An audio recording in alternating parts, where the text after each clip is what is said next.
lecture and panel discussion featuring Dr. Kristin crucial work on Jesus and John Wayne and the Evangelical Reckoning.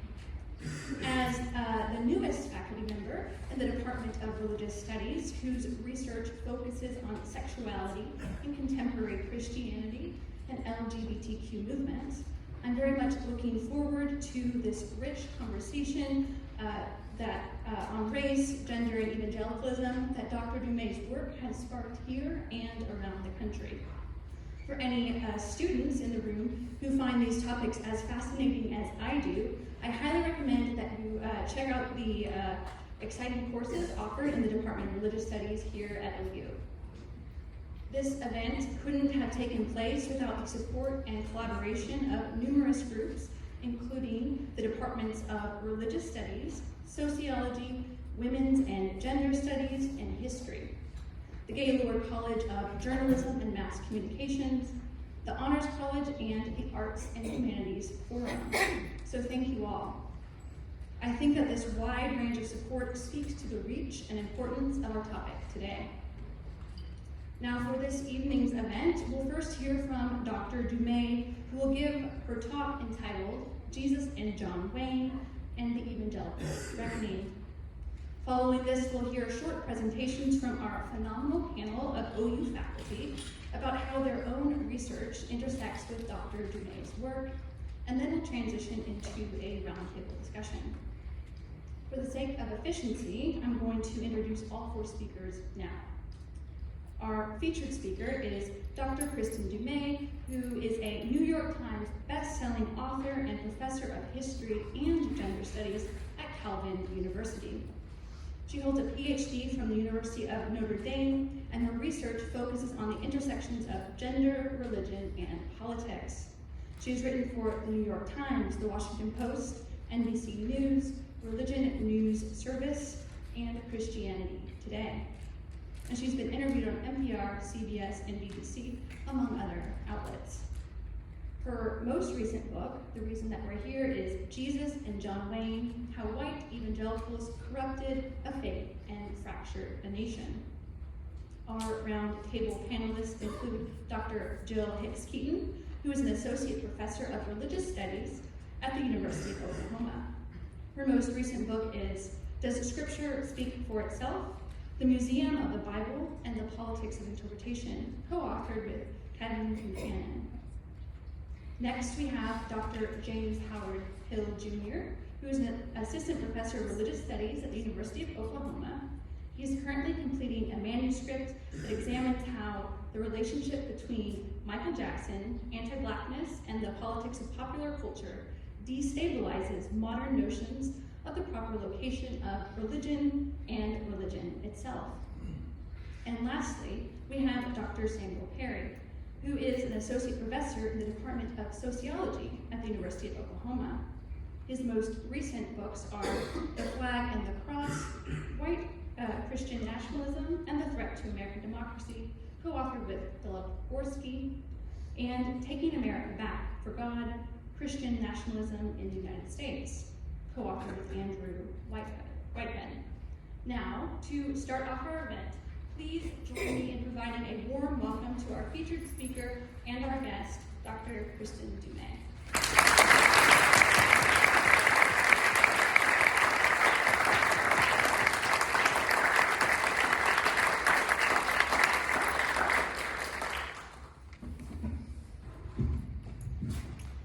Thank you so much, and thank you to the Department of Religious Studies, to the many co-sponsors, and a particular thank you to Dr. Perry. We have been planning this event for more than a year, maybe two, I don't know. With COVID, it got pushed back more than once, and so it is really wonderful to be here with you today.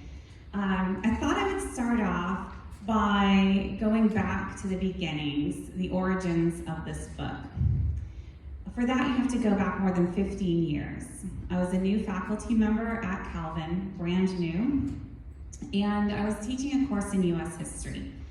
And I wanted to show my students there, so Calvin is a Christian university, this is John Calvin, and a lot of evangelical students and Reformed students who come there, and I wanted to introduce them to the concept of gender and show them how gender works in history, because I knew that, like me, they were coming from backgrounds that if they talked about gender much, it was usually in the context of theology, scripture. What does scripture teach you? What can women do? What can women not do? And I wanted to show them that there was so much more to understanding gender than just, can a woman preach? That wasn't even supposed to be a joke. So I decided, okay, perfect opportunity. I designed a lecture around Teddy Roosevelt. And Teddy Roosevelt is this perfect example, if you know anything about U.S. history, because he just embodied this very particular kind of innovative form of masculinity in the early 20th century, late 19th, early 20th century. And it was rugged, and it was individualistic, and it was very white, it was imperialistic. And it was linked to religion, yes, but also to economics and to politics, right? And so I could show them how ideas of masculinity changed over time and how it was connected to power. And so I gave what I thought was a great lecture on Teddy Roosevelt. And after that class, a couple of guys came up to me. Professor Dumais, they said, there is a book that you have got to read. And they introduced me to John Eldredge's Wild at Heart. So I know there's some evangelicals in the crowd here. Wild at Heart. If you haven't heard of Wild at Heart, there was no way you could be in evangelical circles in the early 2000s and not know of Wild at Heart. I had heard about it.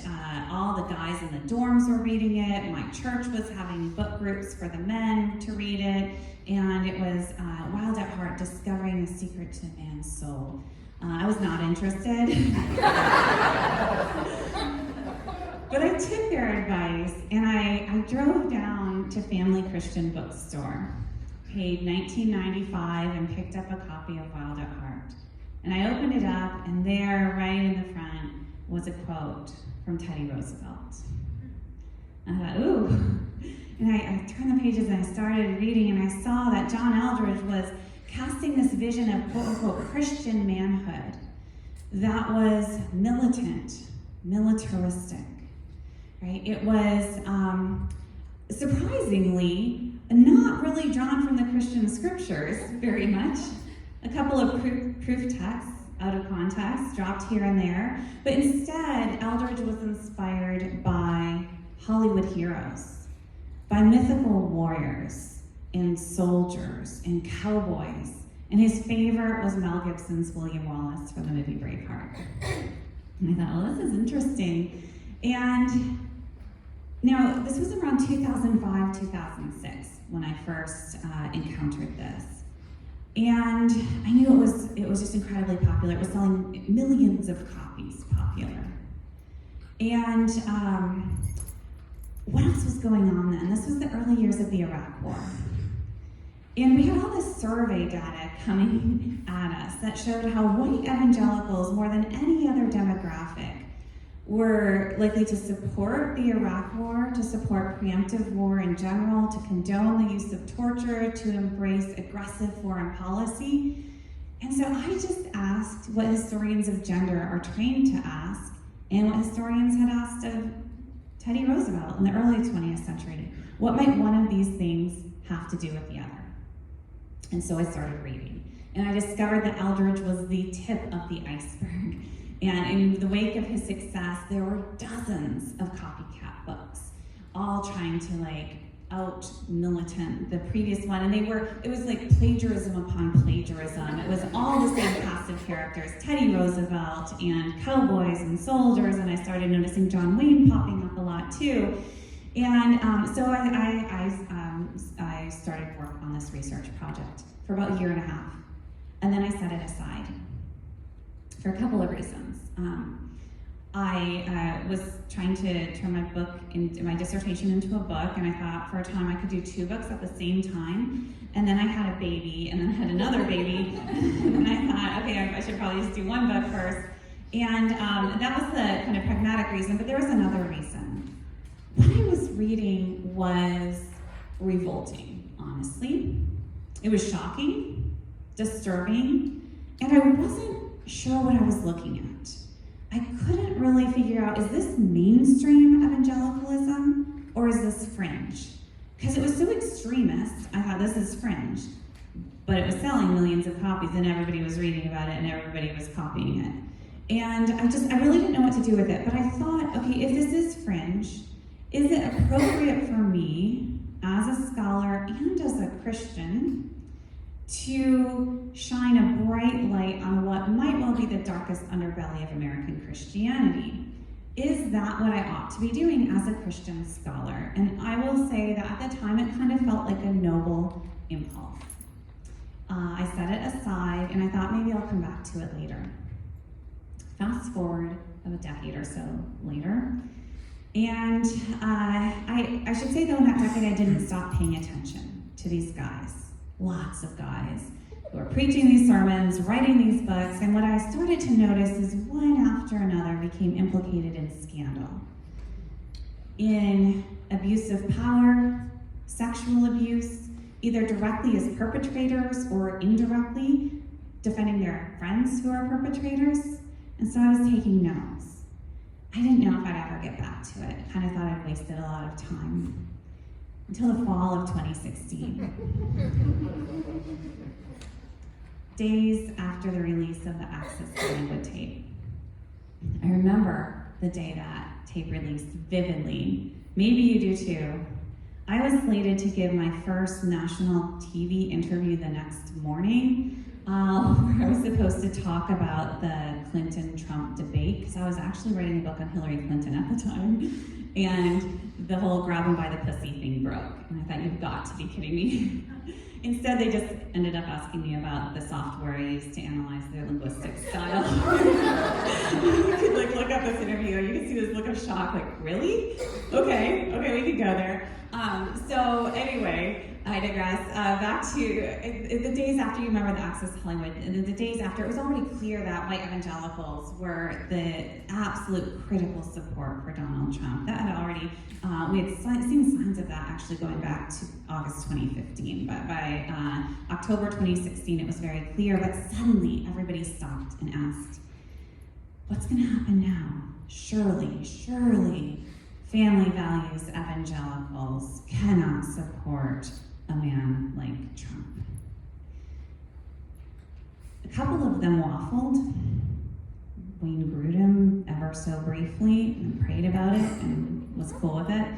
And we know what happened, right?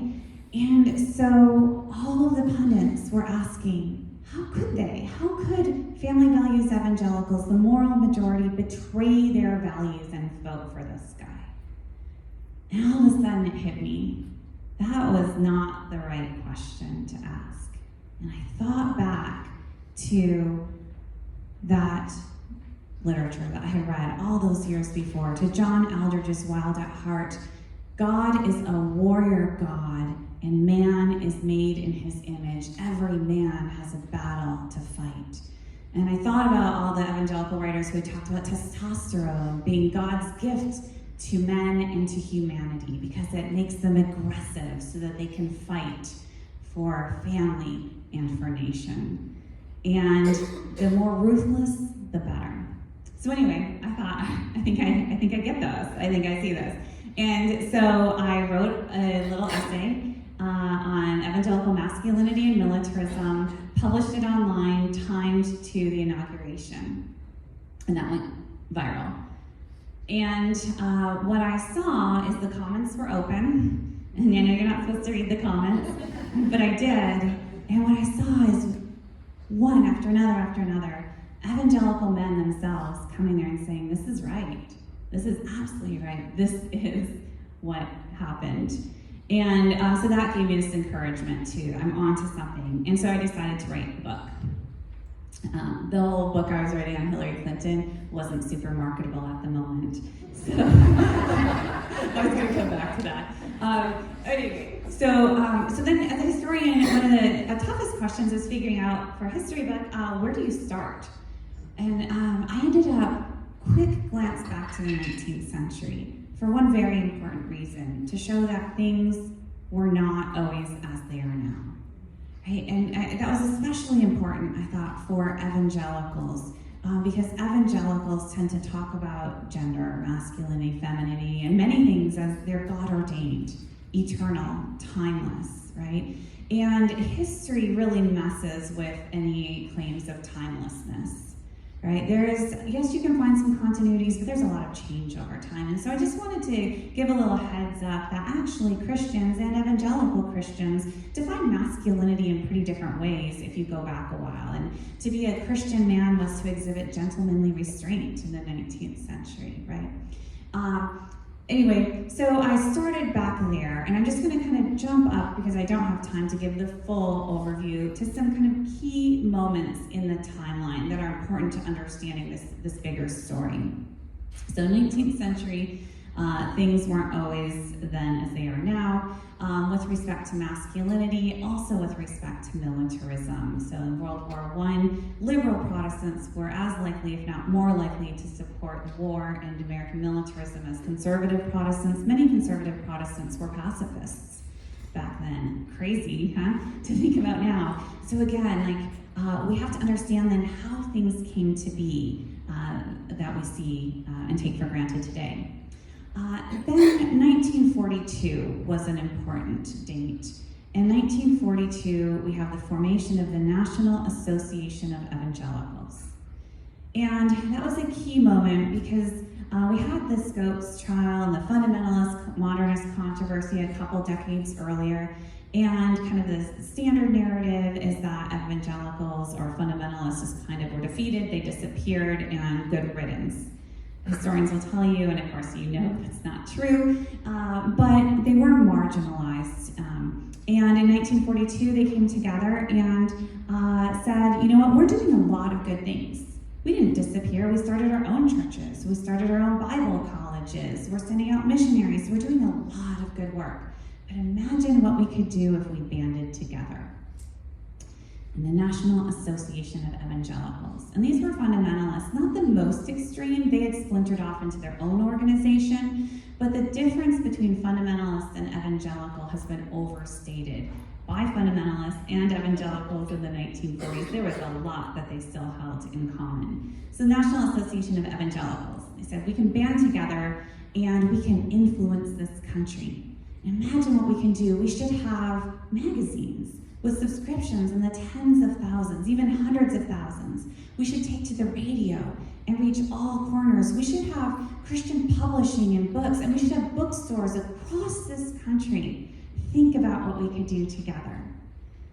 It's really astounding. This is 1942. Within about 15 years, they had accomplished all of that and then some. It's really quite remarkable. How did they do it? And Billy Graham was at the center of this. He was kind of their first celebrity, and he wasn't just a celebrity, but he had his hands in almost all of these organizations and magazines and like Christianity Today and so forth, right? So he was at the center.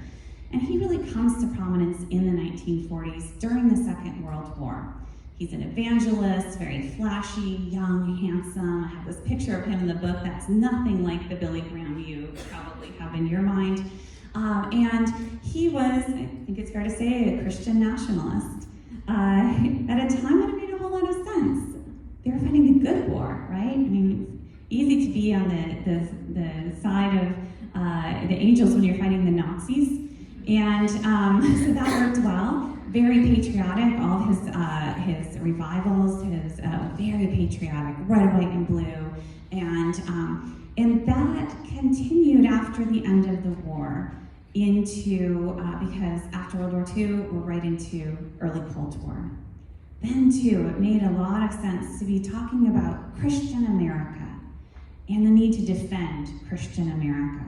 Because there was a real threat, communism. And we know that communists were anti-God, anti-American, and anti-family. And those were all the things that evangelicals held dear. And so they became these kind of core values. But the thing is, in the late 40s and early 50s, those were not oppositional values. Those were values held in common with many Americans, right? And this holding together in common was part of what helped evangelicals to move from the margins into the mainstream, so that by the early 50s, you see Billy Graham in and out of the Eisenhower White House. From the margins to the mainstream almost overnight. And they were not unique in these values. Family values evangelicals, this is Leave It to Beaver era, right?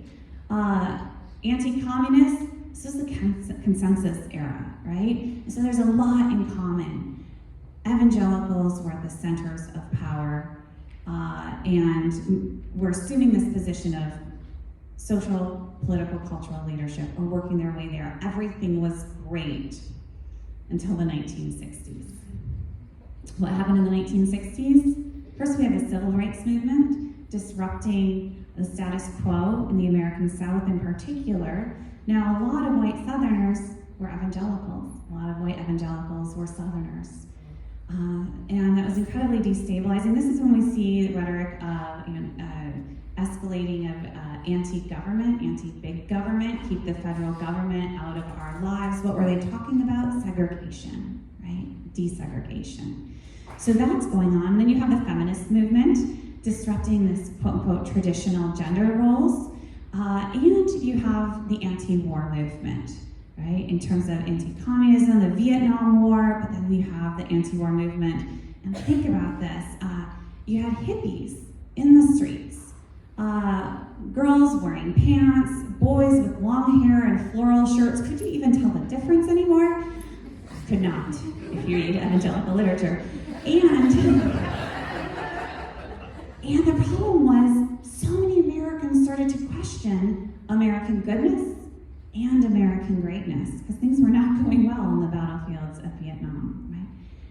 So many Americans are starting to question these values, and this is when evangelicals double down, hold to these values, center these values, but in an oppositional way against their fellow Americans, right? And what else is happening in the 60s and 70s? We see this move to the center of evangelical identity and political identity at the same time as we see this political realignment take place, bringing us to the kind of partisan politics that we're very familiar with today, the rise of the Christian right, moral majority, getting us to 1980, the election of Ronald Reagan, right? Okay, so there's that deeper history. I'm going to jump ahead because I think that's probably pretty familiar now to the 1990s.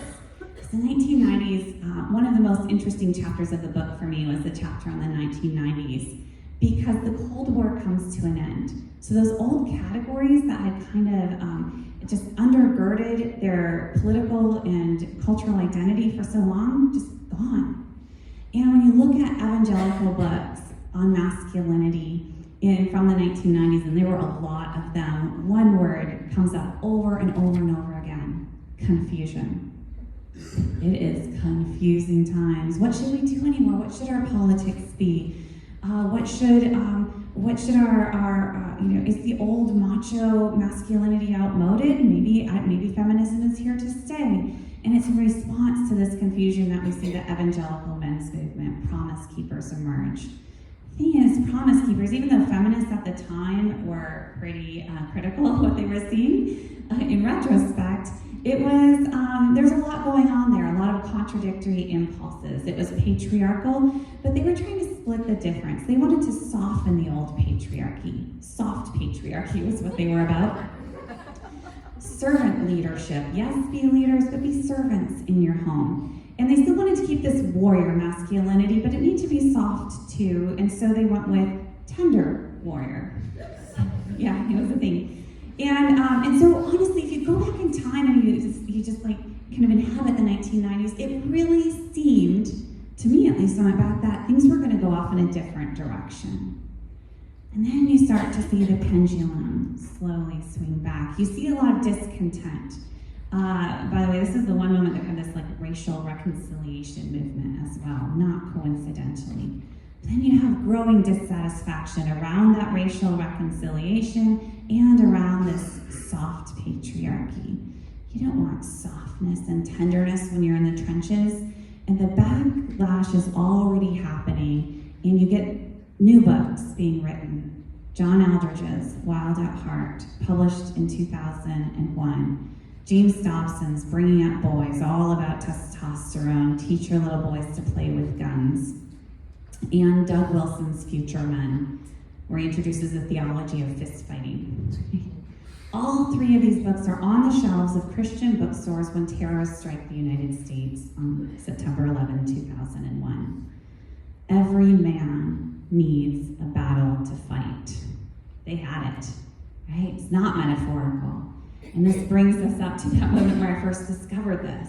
And you can see in evangelicals' foreign policy, and you can see in their culture wars politics as well, this rhetoric being used to advance a political agenda. And you can see in their small groups, in their churches, in their Bible studies, these values being cultivated, which really brings us into our present moment, right? You can see the continuity here, and you can see where this is going. So I'm not going to, let me just check, we're doing good for time. I'm not going to connect all the dots, because I think you can connect some of those, but in the last few minutes before I turn it over to the panelists, I want to reflect on a few things. First, some of the key interventions that this book makes in kind of the existing scholarship. And then I'll talk just a little bit about the response to the book and what we can learn from that. So intervention number one is, what am I even talking about? Who are evangelicals? How do we define evangelicals? And when I started to write this book, I planned to do what every other scholar of evangelicalism seemed to do, which was to use the Bevington Quadrilateral. Any fans of the Bevington Quadrilateral here? Yeah, okay. So Bevington Quadrilateral is named after David Bevington, historian of British evangelicalism, 17th century and so on. And he had defined evangelicalism according to 4 points for quadrilateral. So biblicism, they uphold the authority of the scriptures; crucicentrism, the centrality of the cross and Christ's atonement; conversionism, born-again experience; and then activism or evangelism, so you're acting out of his faith. You check those boxes, you, congratulations, are an evangelical. Problem is, when I actually looked at the history and what I was seeing, what I was trying to describe, this was not helpful. This didn't really get at what I was seeing, because theology didn't actually seem to be primary here. Remember that all these books, like, there's not a lot of Bible verses there. And there's not a lot about Christ's atonement there either. So if not that, what are we looking at? And I end up not provide, then also the question of race. Because if you look at African American Protestants, for example, the vast majority will check all those boxes. And the vast majority of those do not identify as evangelical. Because it is very clear to them that there's a whole lot more to being evangelical than checking those boxes, right? So I end up not defining evangelicalism, certainly not in a timeless way. I think that's illegitimate. Why would we choose one thing and then apply it across centuries and across continents? I'm just trying to describe what I'm seeing. And so I ended up describing evangelicalism in terms of, really as a cultural movement, and in terms of networks and alliances. So institutions are important, consumer culture is important. So I'm more comfortable, rather than a rubric, with kind of a game. You might be an evangelical if you shop at a Christian bookstore, back when we had Christian bookstores, listen to Christian radio, listen to CCM, right? Read books from Christian publishers. And so it's not a question of who is a real evangelical and who is not, but to what extent is any person immersed in this consumer culture, right? In this world of evangelicalism. You can get a pretty full immersion if you're a member of an evangelical church. You can get a pretty full immersion even if you never go to church, right? So I'm doing that differently, and I'm focusing on this popular culture because this is a massive industry. Remember the NAE, they had this plan, succeeded beyond their wildest dreams. Right? John Eldredge's book, I think it sold about 4 million copies. That's a lot of royalties. It's still selling. It's still one of the best-selling books on Christian manhood. So evangelicalism as a consumer culture, then taking that consumer culture seriously. It's not about theology, but it is not only about theology. Let's see. Oh, back to this question of what is mainstream and what is fringe. If you've read the book, you can see that I am asking that question throughout. I'm trying to figure it out. I'm making some guesses, hazarding some guesses. I will say that one of the things I saw through this research, and I continue to see since the book published, is that respectable evangelicals, evangelical leaders, did not have the power they assumed they had. And that we really do need to think about where we locate the center of evangelicalism, the mainstream. It is not at Wheaton College, right? It is not at Christianity Today. And they realize that now, right? So where is the center and what is the fringe? Finally, one unexpected finding when I was researching this book was just how central the question of authority was. I read James Dobson's writings from the early 70s, and it was all about authority. And Dobson wasn't known as political early on, claimed not to be. It was deeply political, because he was identifying the problem of the hippies, the counterculture, everything that was going wrong, and feminists, and it was you weren't disciplining your children appropriately, and you need to assert your authority, and you need to defend these God-ordained social hierarchies, gendered and otherwise, right? And as I was reading this, I thought, wow, this is kind of anti-democratic. And I honestly didn't really know what to do about that, but I just described it, right? Okay, so those are some of the things that I discovered as I was writing. The book came out more than 2 years ago. How has it been received? So when better than I expected, I'll say that much. When just before the book came out, it went through a thorough legal review. Kudos to my publisher for investing in that for all our sakes. And after we finished, it actually started off in a really fun way. The lawyer called me and said, okay, so who would be most likely to sue you? And so I had to ask, is there a limit to how many names I can give you? And anyway, we went through the whole book multiple times, and then the last thing she said to me is, this is really great, Kristin, but prepare yourself for vicious trolling. I was like, how does one do that? I don't know. So the book came out, it launched, had a nice morning edition feature, so it really launched. And within 2 or 3 days, I started getting emails and then letters. I am still getting several a day. People think that I get a ton of hate mail. I get almost none. I get so many letters from evangelicals, just like I saw in those comments of that first piece that I wrote. This is the story of my life. Thank you for helping me to see. And so it's been actually really remarkable, which isn't to say there isn't pushback. If you're on Twitter, you've seen some of that. But this question of this is the story of my life, and yet shock that this is also who I am and what I've done, really puzzled me. And I reflected on that, and what I came to realize is that evangelicals have for so long controlled their own narratives. They have written their own histories, and they have centered this respectable evangelicalism, right?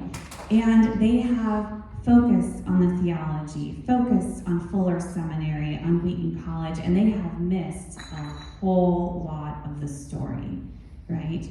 And so that's part of, I think, the intervention that this book is doing in evangelical spaces. If you even glance at the cover, you can see that it was not written to woo evangelicals. But many are reading it and sensing precisely for that reason that there is truth there. Last point then, the question that I get before I get to the last point, that the idea of kind of whitewashing the history. I want to note that I had that impulse too. Remember, like all those years ago, and one of my reasons for not kind of writing this story was I wasn't sure if it was the right thing to do, because it would make evangelicals, make Christians look really bad. Was that the proper witness? Right? And I thought it was noble, right? But over the course of my research, I saw how so many people had done the same calculations. And that is how we got to where we are now. And so if the tone feels a little harsh, it was called Urgent and Sharp Elbowed by an early reviewer. I think it's exactly right. That was very intentional. Enough of this covering it up, enough of this whitewashing and softening. So then the final point, where is the hope? I get this question a lot. I'm just going to preempt it if any of you guys were going to ask me. I'm just going to get it out of the way. In truth, when I was just about ready, we were wrapping up the manuscript. It was ready to go into production. Thought we were like totally done. I get an email from my editor. He says, Kristin, this book is really depressing. And I was like, yeah, I know. And I know, but actually that's a problem. You can't do this to your readers. I was like, okay, let me take a look. So I took the afternoon, skimmed through, and it's like, I wrote back and said, I'm sorry, this is where I end up. It's not a hopeful story. And then he said, okay, I respect that. And then the next thing he wrote again, Kristin, just give us anything. And so I reworked the last paragraph. And I gave him that last sentence. So spoiler alert, if you haven't read the book, what was once done might also be undone. And he was like, I felt honestly super sheepish sending that to him. It was so not enough. And he was like, fine, I'll take it. But there's truth there, particularly for evangelicals who tend to see their moment, their values, their political values, their ideals of gender as God ordained and timeless. And if you see how this was made, then you can at least say, is this where we want to be? Or do we want to try something else, right? So a little bit of hope. I actually had more hope in the months after the book came out because of this reception that I did not expect. I expected to be trashed in those circles, and I am sometimes. That's also going on. But I did not expect this popular reception, not just nationally or internationally, but also among evangelicals, including conservative white evangelical men who are some of my strongest supporters. So I did have some more hope. But over the next year or two, that hope has subsided just a bit. Because I see acts of individual courage, individual reckoning, this evangelical reckoning that you may hear about. And then I see what happens. And they're out of job. Beth Moore is no longer in the SBC. Russell Moore out of the SBC, right? You see what's happening, and this is happening across the country in individual churches, Christian schools, Christian organizations. Because it's not just about standing up and saying something, it's about these power dynamics, right? And it is very hard to change these institutions. And the money and the power are working against you. So evangelical reckoning, I'm back to, it's not looking very hopeful. But if we don't know what we're looking at, then that change is not going to happen. So thank you.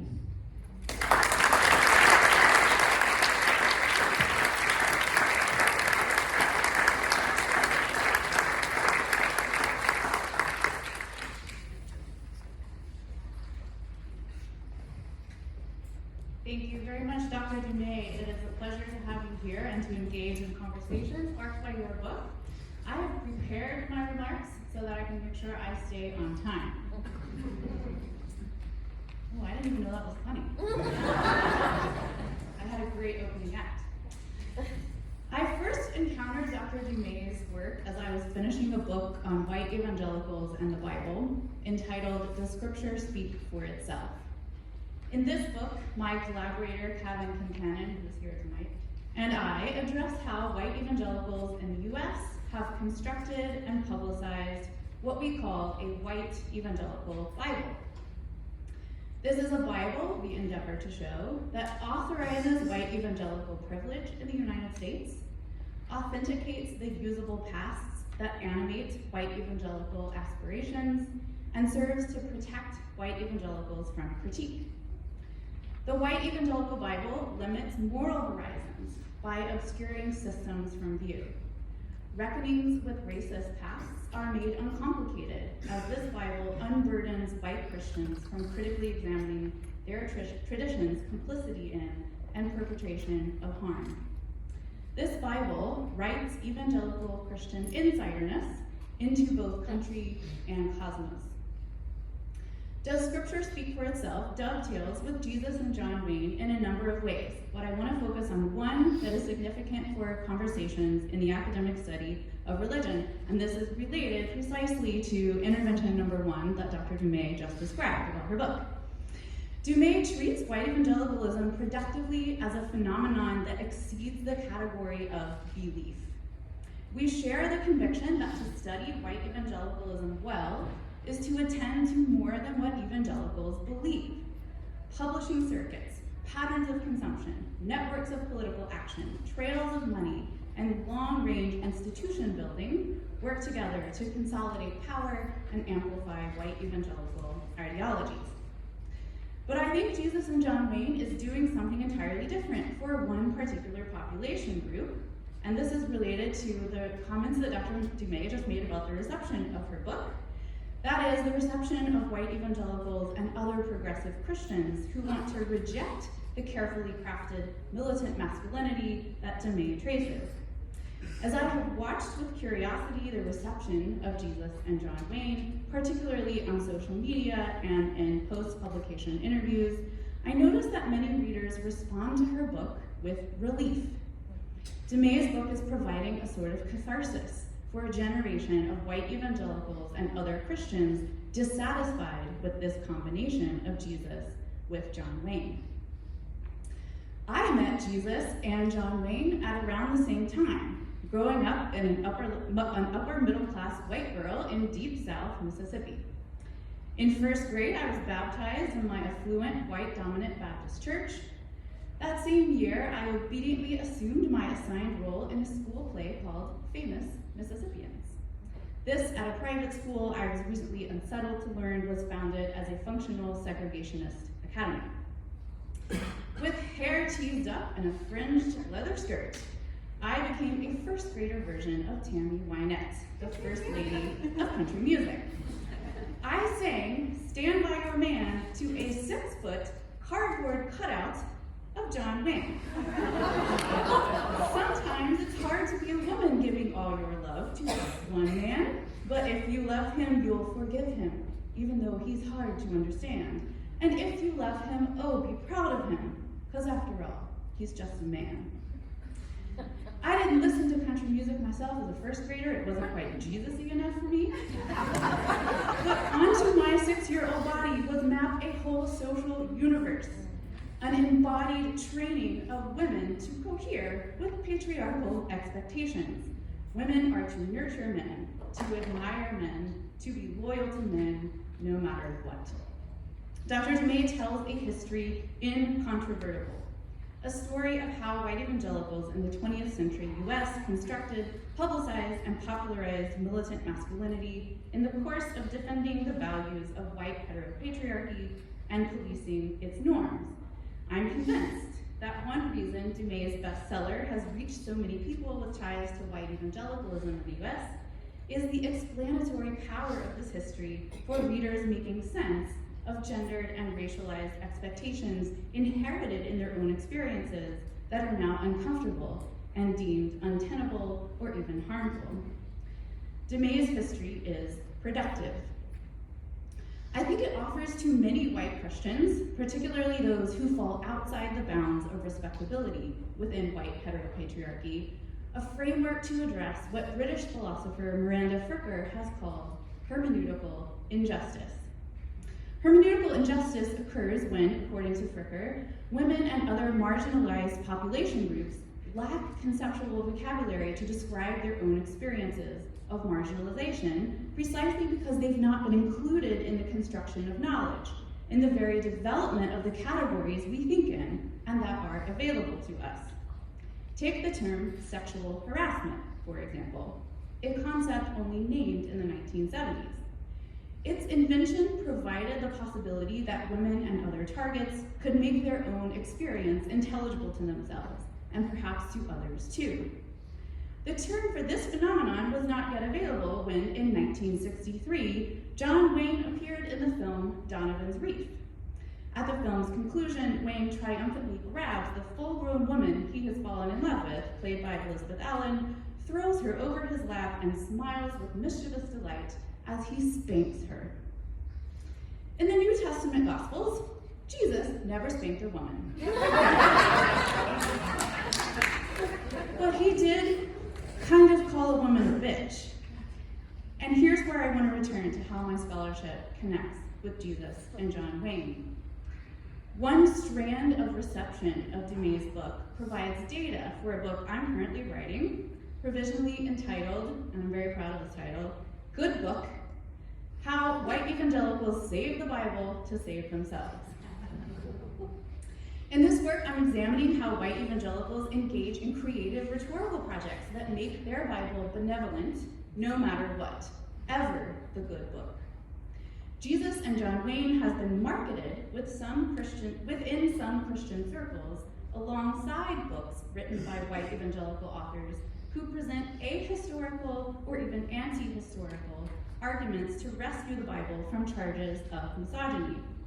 This includes books, for example, by such figures as Scott McKnight and Beth Allison Barr, who argue that the Bible itself is actually anti-patriarchal if only read the right way. The popular pairing of Dumais' work with these Bible rehabilitation projects turns a discourse of Jesus and John Wayne into a false binary of Jesus or John Wayne. That is, they're seeking to disentangle a perceived real Jesus from the misogyny of Wayne and his ilk, protecting the Bible from unpalatable gender hierarchies that are losing respectability in the era of Me Too. To accomplish this perpetual project of making the Bible good, as the definition of good changes over time, many white evangelicals engage in strategies such as selective history telling, sometimes making up history, constructing orthodoxy and heresy using sin as a sorting device, and drawing distinctions between a good deity and fallible humans.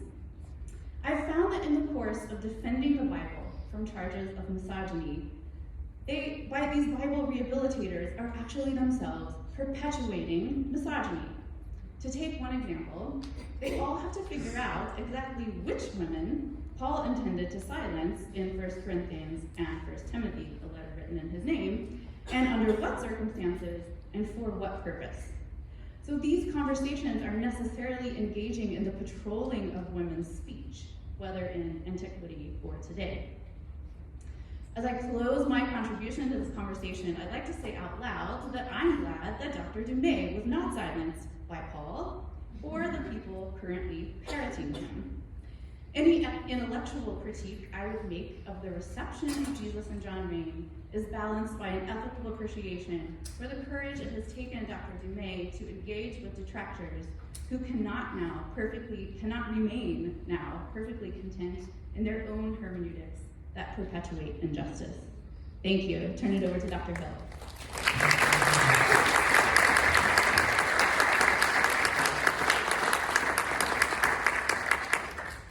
Thank you so much, Dr. Hicks-Keeton, and thank you, Dr. Dumais, for a great talk.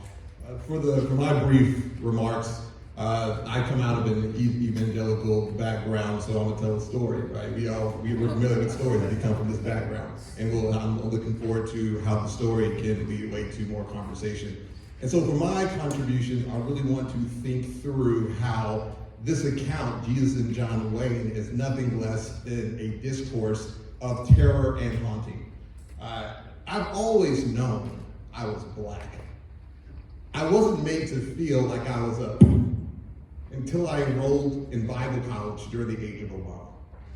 2008. I'm from Texas. I've lived next to white people my whole life. It was cool for the most part. But when I enrolled into Bible college, immediately I had people asking me who I was voting for. Not even asking who I was voting for, but why was I voting for Barack Obama. I didn't even know that I had a sign on that said I'm voting for Barack Obama, but somehow they knew. Somehow they knew that I was voting for Barack Obama. They would come up to me during lunch, and you look like a smart person. Let me ask you, what is it about, Senator Obama? They would come up to me in the library while I'm studying. Now, you seem like a smart one. And they would everywhere I would go, they wanted to know why I was voting for Senator Obama. And this troubled me, but it was a different world. I wasn't used to this world. I didn't know how to feel in my body, but it all culminated one day during chapel. If you know anything about Bible college, you go to chapel 2 times a week, 3 times a week. In this case, it was every day. So one day during chapel, the athletic trainer told a joke. And I forgot the joke verbatim, but the essence of the joke was, if Senator Obama and Senator Biden were to drown in the lake where this college was located, who would be saved? The answer he gave, or the punchline, was America. He says this, and the entire auditorium erupts in laughter. I wasn't politically organized at this time, didn't identify myself as a theologian or a scholar, but I picked up my backpack, I walked out. I was the only person to walk out that auditorium. I made up my mind not just to leave that auditorium, but I made up my mind to leave college. And since from that moment, every class I went to, every event I went to, my job was to be a filibuster and to disrupt every space until they kicked me out. One day, the academic dean saw me and he said, "What are you doing today?" I said, "Nothing." He said, "Come to my office." I'm like, I didn't. I'm going to get kicked out today, right? So I go to his office, right? Preparing him to scold me and kick me out and send me back to my people, right? So I'm in his office and he says, "You're brilliant. I know you want to leave."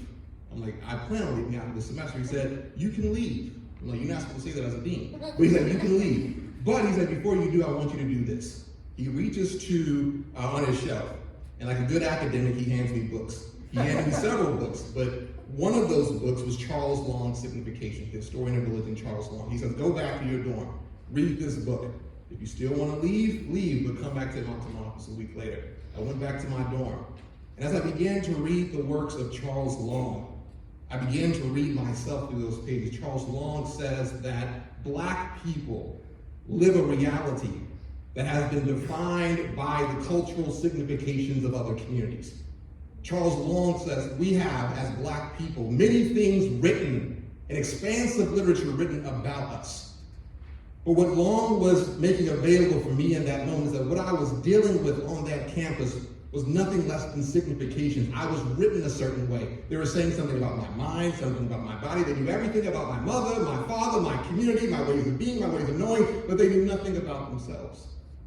They knew nothing about themselves. And so I think in that moment, in those moments, a scholar emerged, right? And so as I'm thinking, as I read through Jesus and John Wayne, as I was preparing for this discourse, what I'm really thinking through is how Jesus and John Wayne is nothing less than a discourse, provides the occasion for nothing less than a discourse on significations, right? It provides nothing less than an opportunity to ask the question, who has the power to name?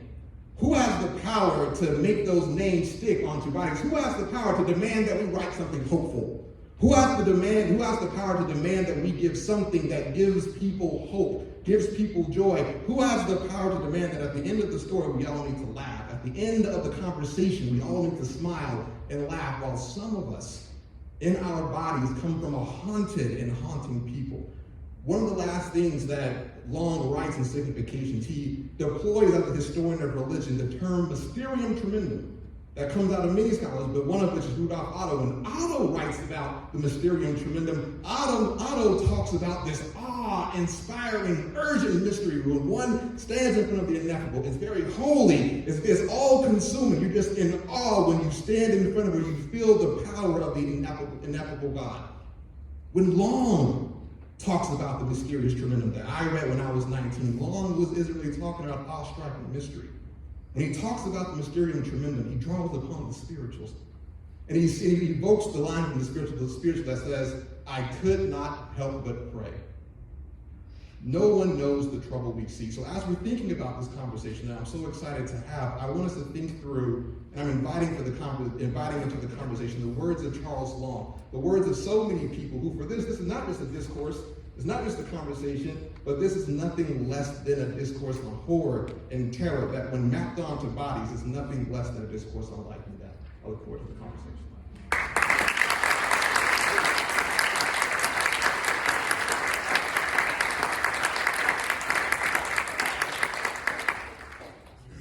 So much. Just honored to be alongside this panel, and so thankful for Dr. Dumais' words.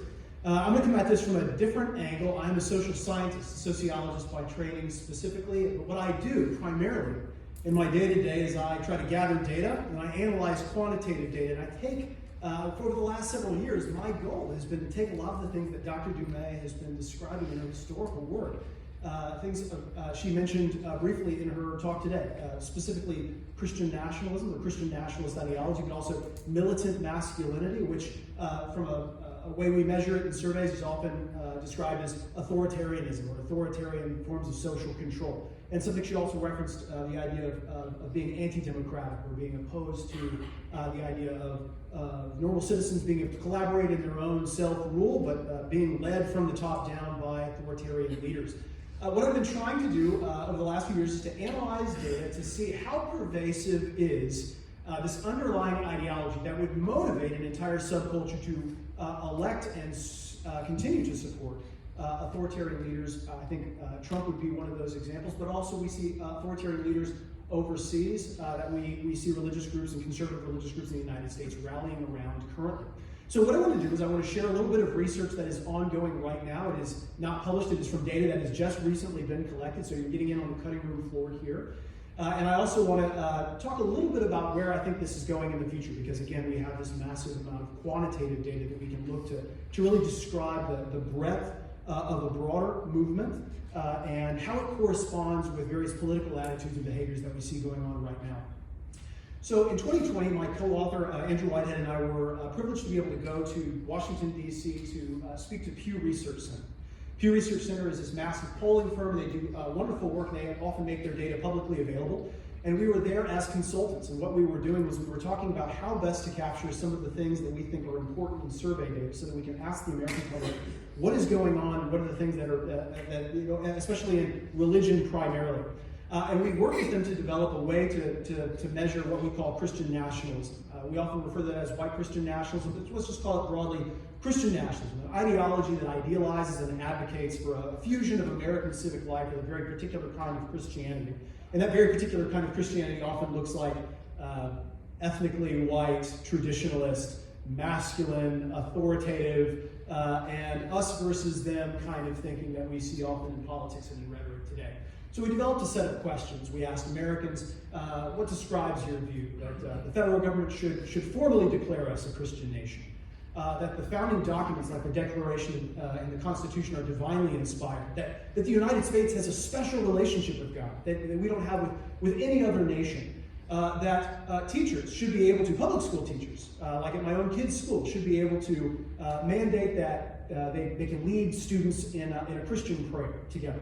And we looked at how Americans respond to those, and we added those up and created a scale. So Pew has recently made those data publicly available. And this is where I think it gets interesting and tells us about the kind of leadership, the kind of religion that we are seeing within this broader movement, because we find this very prominent among white evangelical subculture, but also just white conservative Christians generally.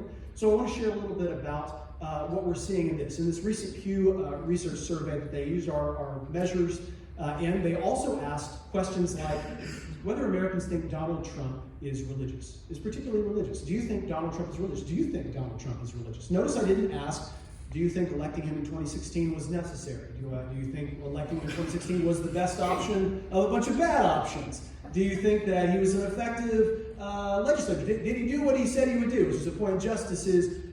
Is he a truthful person? No, it's just asking, do you think he's religious? think he's religious? Does he have any indicators traditionally that he would be a religious person? Does he go to church? Does he identify as a Christian? Does he know anything about the Bible?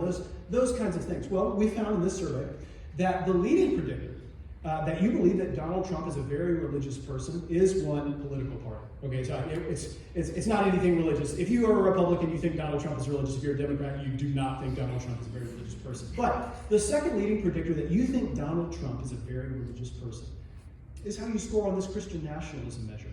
Whether you think the nation rightfully belongs to good conservative Christians like us, that we have a special relationship with God, that we need to win that back, and the kinds of leaders and politicians who promise that are on your team. That is the leading predictor, the second leading predictor that you think Donald Trump is very religious. Now, what does that say? What does that say about the kind of religion, the kind of Christianity that ideology is associated with? That Donald Trump would be your example of what is a religious person, a religious leader? Well, it's somebody who fights for you, somebody who doesn't apologize, somebody who takes charge, somebody who is not necessarily characterized by personal piety, by Bible knowledge, by faithful attendance, and not even treating women with dignity or respect. I mean, I think this is characteristic of a lot of the militant masculinity, the misogyny that we have seen in Dr. Dumais' work, and we've seen elsewhere. And I think quantitatively we're actually capturing that. It should be no surprise.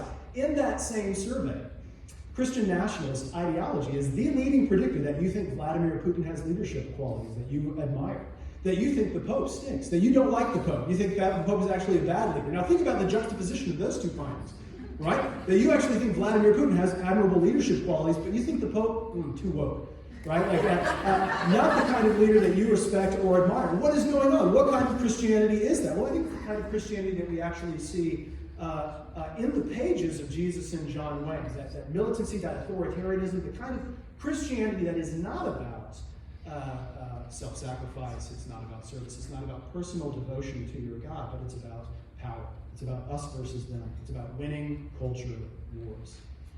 And I think that is what we're not only seeing in the stories of John Eldridge and the pages of these books that Dr. Dumais analyzes so beautifully, but we're actually seeing that in the general population. Now, where is this all going? This is how I'll finish the time. I've got good news, and then I've got some bad news, and then I've got some more bad news. Okay, so that's how we're going to do this. So the good news is, as we are tracking this in the general population, we've been able to track this ideology over survey data through the past few decades, at least the past decade or so.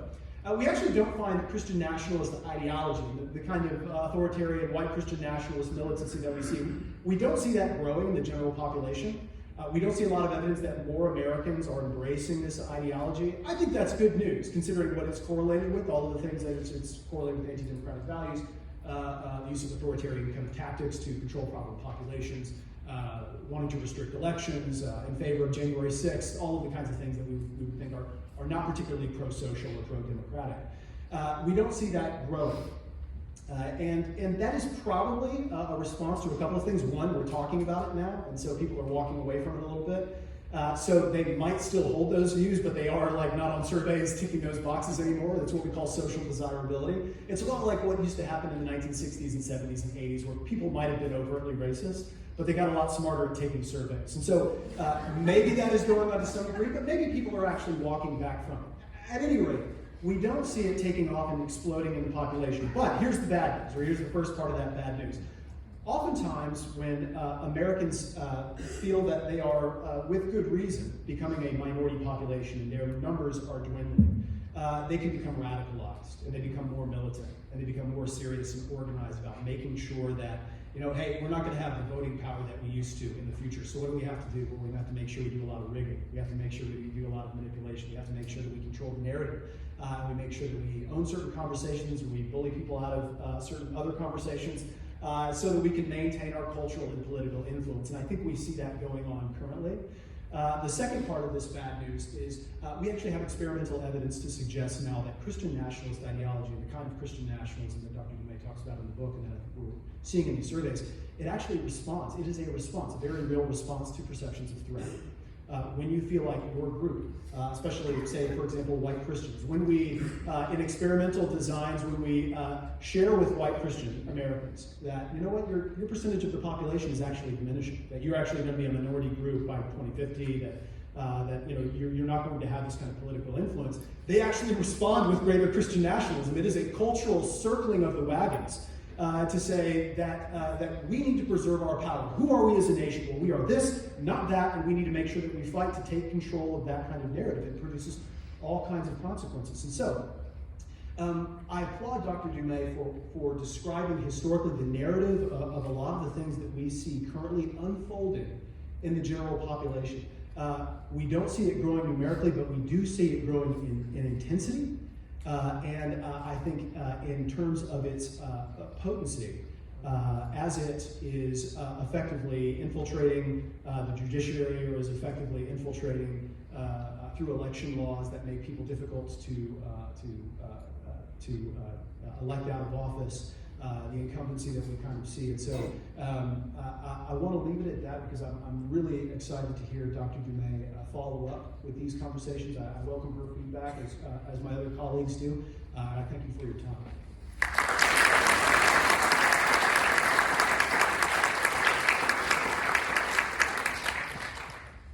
Okay, is this on?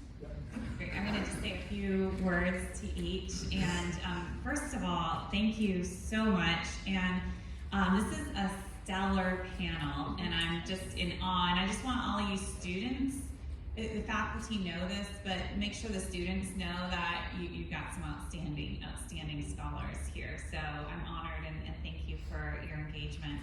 I'm going to go out of order here and start with Dr. Perry's. And first, a little story. A few months after Jesus and John Wayne came out, one of my colleagues tracked me down in the hall and said, I know you're busy right now, and he's a social scientist. I know you're busy right now, but at some point I'd like to talk to you about methodology.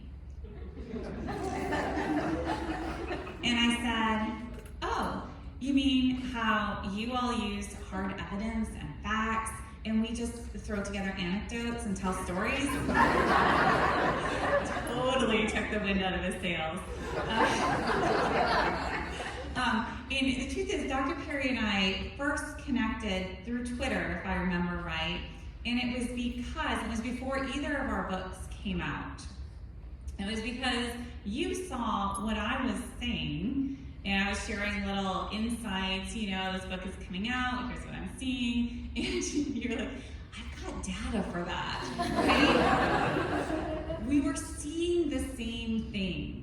We're describing the same things. And there's interesting disciplinary connections here, disconnections, but we are using our disciplinary methods, meaning historical methods, social science, but we are describing the same thing. And it's really remarkable, I think, just how tightly our research aligns and our conclusions align. And so just shout out to that. I also want to speak very briefly about where you ended with this idea of threat. That's actually one of my other regular takeaways that I just didn't have time to address.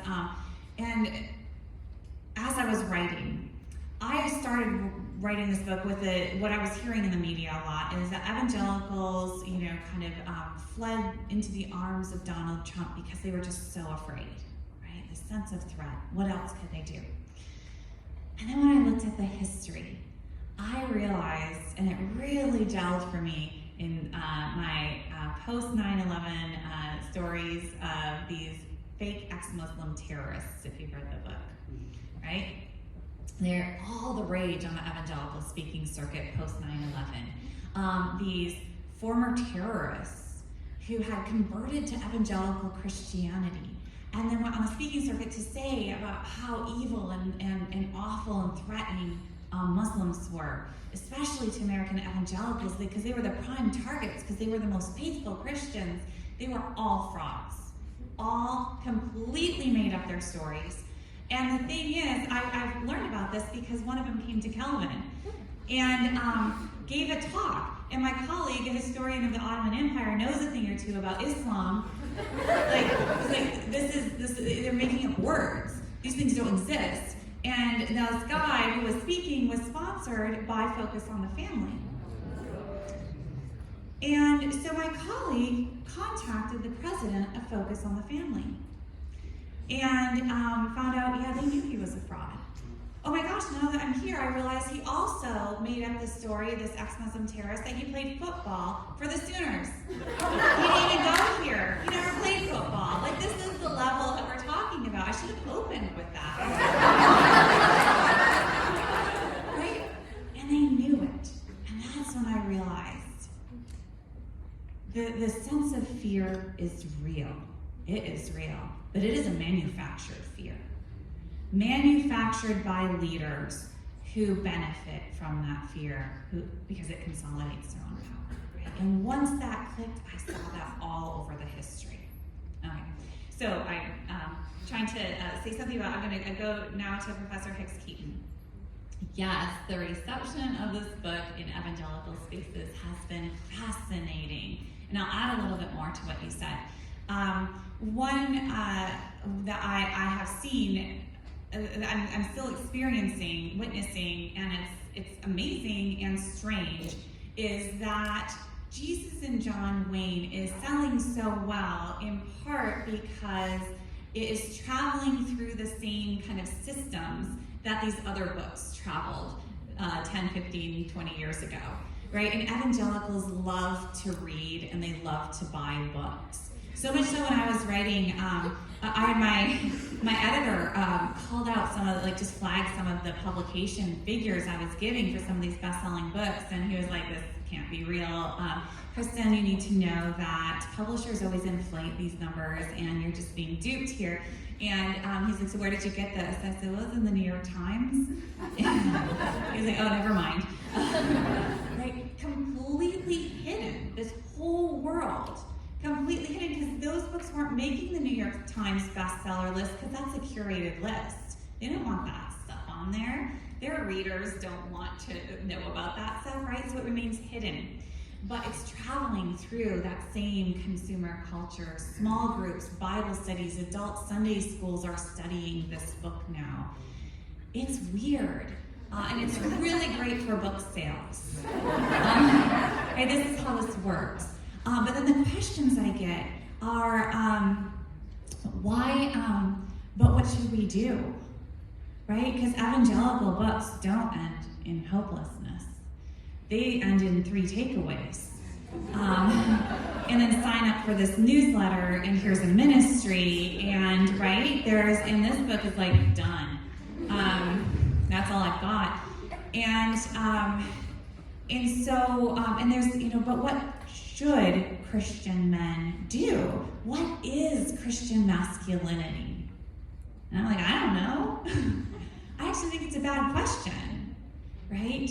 And so it's really interesting to see how this book is being pulled into those spaces on those terms, and it's an awkward fit, and I am being pulled into those spaces. So I'm a B-list evangelical celebrity right now.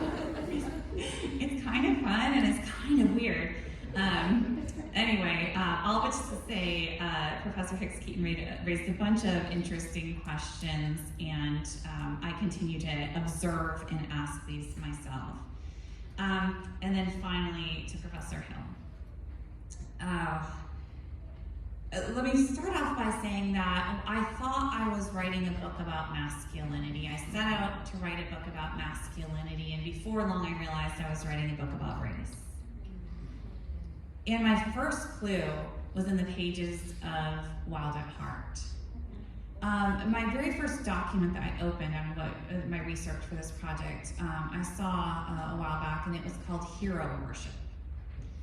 Because evangelicals love their heroes. Again, William Wallace. If I could have fit, Jesus and Mel Gibson's William Wallace from the movie Braveheart into a book title, I would have.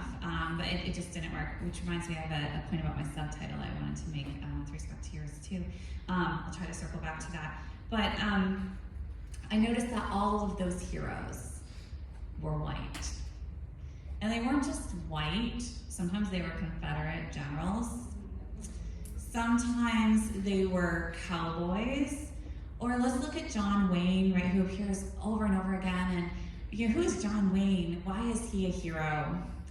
On screen and off, he had this persona. He was against civil rights. He thought African Americans were lazy and Native Americans were undeserving, and his politics were not what we would call progressive. And he was very good friends with Ronald Reagan and campaigned for him. And but he also, on screen, right, all of his greatest hits, he was the white man with a gun who would use violence to achieve order, righteous violence against whom? Non-white populations, the Japanese in Iwo Jima, Native Americans, Mexicans, right, in the Alamo, and across the board. And I just thought this is important, right? This symbol, and what is a hero and what makes a hero. And so I started going down that road. I'm going to come back. I do want to say one thing about the subtitle of the book, because it plays into your point. And the subtitle of the book, we went back and forth for a very long time trying to come up with a subtitle for this. We thought we finally had one that we'd read on, my editor and I, and then the publisher said, the sales team actually with the trade press, they actually care about selling books. And they said, oh, I'm sorry, you can't use this. It had the phrase cult of masculinity in it. And they said, masculinity is too long, and also so is militarism. You can't use those words, which is a problem because I always consider this my book on white evangelical masculinity and militarism. And so I had to go back to the drawing boards. Anyway, long story short, we end up with how white evangelicals, and they gave you the choice: transformed a faith or corrupted a faith and fractured a nation. And I was like, oh, I mean, with a title like Jesus and John Wayne, you need truth in advertising. I didn't want anybody to pick this book up and be like, oh, wait, this wasn't what I thought. And transformed can be a good thing. And I didn't think this was really a good thing, but I was describing for the most part. But I really hesitated with corrupted. And I liked the sound of it. It was crisp, it was sharp-elbowed, but it's not a historical claim. It is not a historical claim. There's no such thing as corrupting of faith historically. That is a normative claim, right? And I thought long and hard, and I shared that concern with my editor. I'm like, I don't know. And he just didn't care. He's like, hey, he's gonna move books, right? At this point, we're like, I was like, okay, if you're okay with it, because you're picky about a lot of things, but right, it's not a historical claim. But that was me speaking to one audience, the white evangelical audience, the Bible-believing Christians, and saying, you say that you uphold the authority of the scriptures. Do you know, right? Which portions are you elevating and which are you neglecting? And you could ask progressive Christians the same, right? Okay, to get back to Professor Hill's points.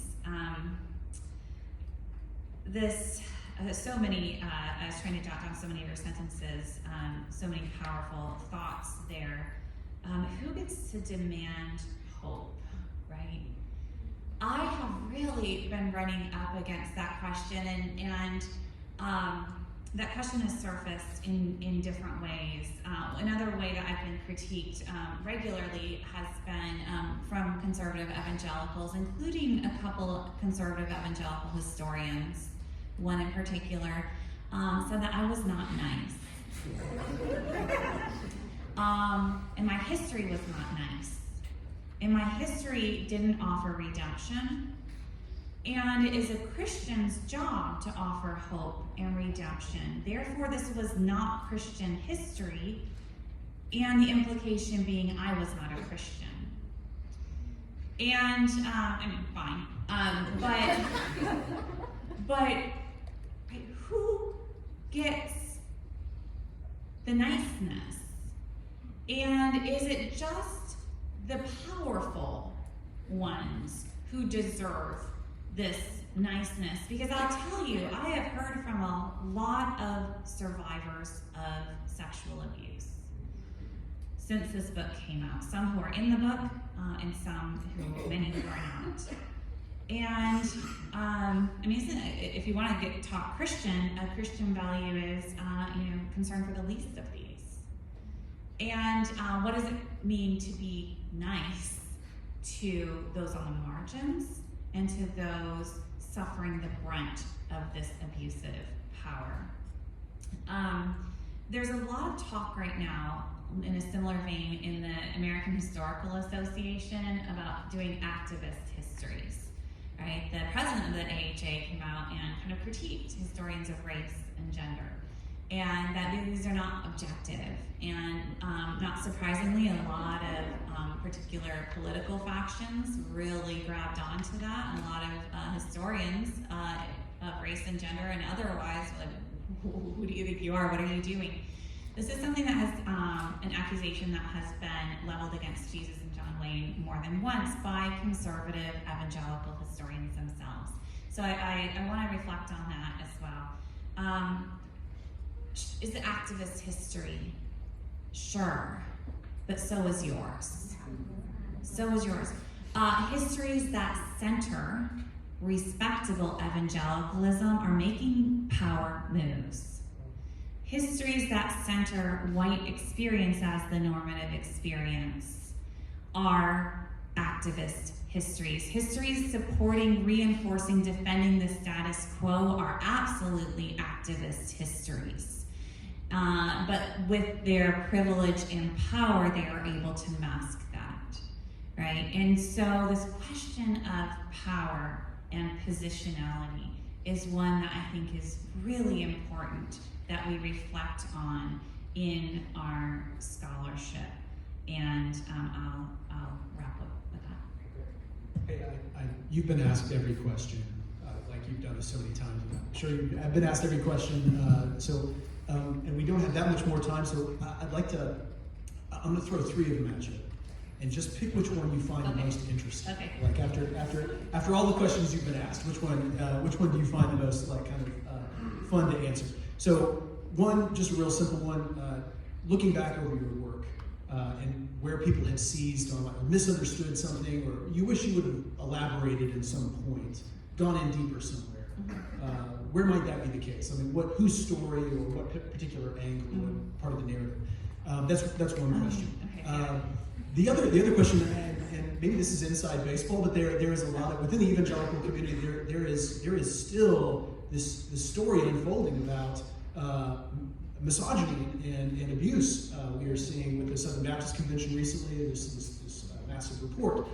There's been recent kind of pastors stepping down or taking indefinite leaves of absence recently within very prominent places within evangelicalism. The story is still going on. I would love for you to put that into context of the broader narrative of what's going on within the evangelical movement and the broader culture of where we are in gender in the United States. The third question, I think one of the most fascinating stories in the book, yes, you have these the John Eldridge and the Mark Driscolls and the Doug Wilsons, but I find stories like Phyllis Schlafly, like a woman who is really going to bat for the kind of ideology and I think the kind of traditional gender roles that have been held up. How do you see that perpetuated in a modern day example such as, say, like a Marjorie Taylor Greene or a Lauren Boebert, or a political operative who is going to bat for those kinds of values in a massive way and is really an exemplar of those kinds of values? So if any of that strikes you as interesting, pick one. So Dr. Perry knows that I spent over an hour yesterday talking to journalists about Lauren Boebert. So I have lots of thoughts on her. I'm actually going to, I think, take your first one. What did I want to elaborate on? I took out 60,000 words from this manuscript. And the most painful cuts, and I'm doing the same thing in this next book. I told myself I was not going to, and I'm overwriting again, and it's very frustrating. I'm calling it my process now. So I had to cut a whole section on Francis Schaeffer. That was really interesting. I could not find a way to boil him down. Like, he gets a couple mentions, but there's so much to be said there. But he goes through so many different phases, and I just needed to cut more words, and I just cut it. Connected to that, there could have been, I just couldn't squeeze it in without adding other chapters, more on abortion and on LGBTQ. Instead, what I did is basically say, here's the context within which you can take another look at abortion in the 1970s and LGBTQ, right?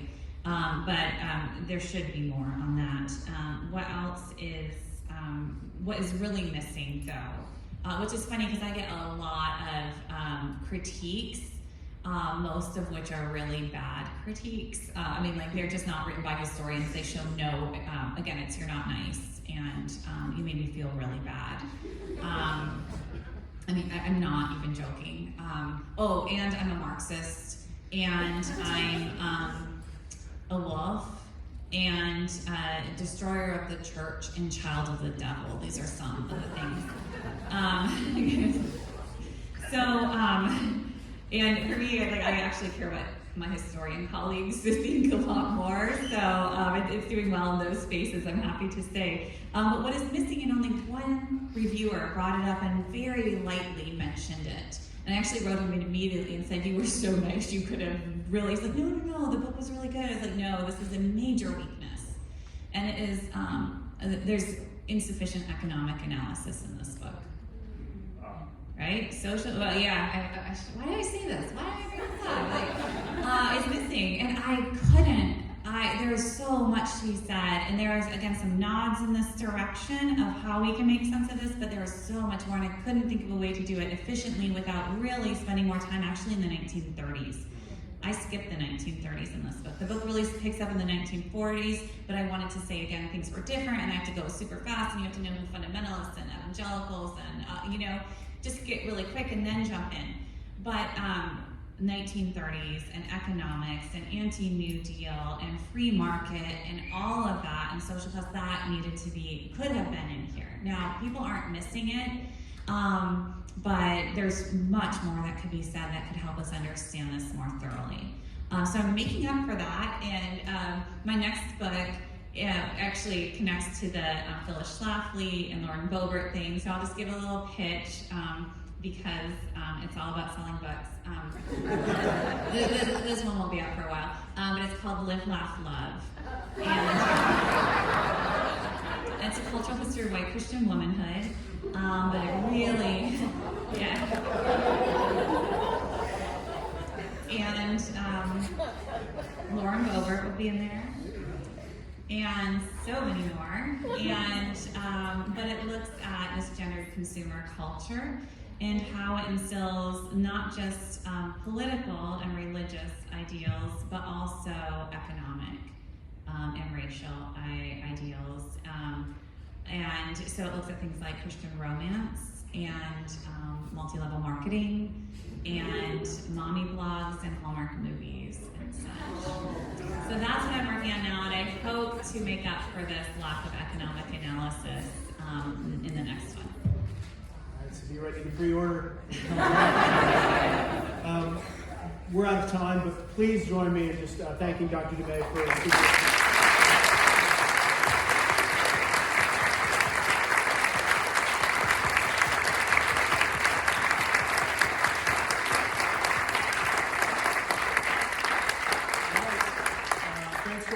Departments. Thanks to students and adults for showing up, and that'll be it. Thank you so much.